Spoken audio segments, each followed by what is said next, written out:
Hi guys, welcome back. In today's video, we are going to check out some common mistakes that you should avoid if you're a Python developer. Number 1, incorrect indentation. Now let's see the importance of indentation with the help of a small program here. I have initialized a variable j equal to 1. In the next line, we are using a while loop to compare the value. Then I am printing the value of j, and finally I am incrementing the value of j.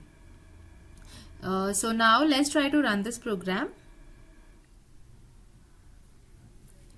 So when you run, you can see here an error mentioning about indentation error, because without indentation the print statement is not mentioned in the while loop. So let's use 4 spaces and move the print statement into the while loop. Now when we run the program, we'll see we get infinite outputs because we have never used indentation for the incrementation line. So now in the next step, let's move the last line as well, and now we'll run the code.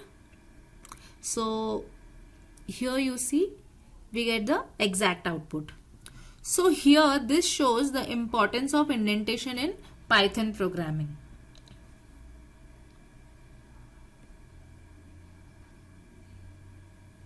Number 2, misplacing punctuation. Now this error usually occurs when a developer places punctuation in the incorrect location, resulting in an entirely different result. At the end of each structural sentence, remember to include a colon, and furthermore the positioning of parentheses is equally crucial. Now for example, we have 3 print statements here. All the 3 have the same operation, but the positioning of parentheses is different in each case. So for the user, it might seem that all these programs would produce the same result, but let's see what's the actual case. So when we run, we'll see that all the 3 print statements produce different outputs. So even though it might seem same, the change in position of parentheses plays an important role in the output. Number 3, applying assignment operator instead of the equality operator. Now let's see a simple program where we have initialized 2 variables and we are comparing them with equality operator, which is double equal to symbol. Next we are printing if it's equal or not. The most common mistake which coders tend to commit is that they use the assignment operator instead of the equality operator. Now let's use the assignment operator instead of equality operator and try to run the program. So here you see we get a syntax error. But now when we change the assignment operator to equality operator and then run the program, we get the desired output.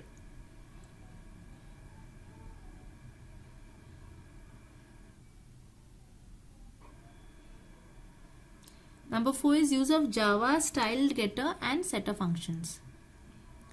So let's see a program with class IrisPro. In the next step, we have defined a normal function. Then we have defined the getter method followed by setter method. Next we are setting the age using setter and then retrieving the age using getter and printing it. Finally we are printing the output of normal function.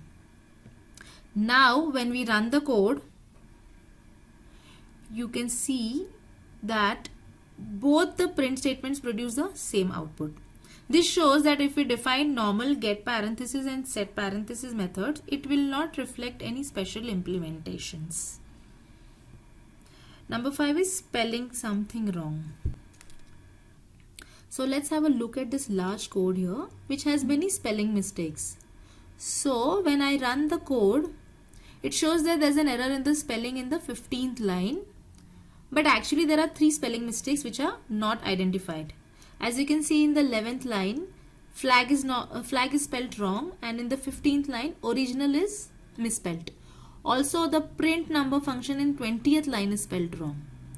Now after correcting all the mistakes, if I run the code,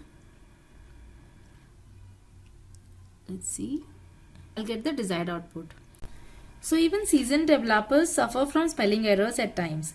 Using a consistent approach when naming variables, classes and functions is beneficial. Thanks for watching the video. Please don't forget to subscribe to our channel. Thank you.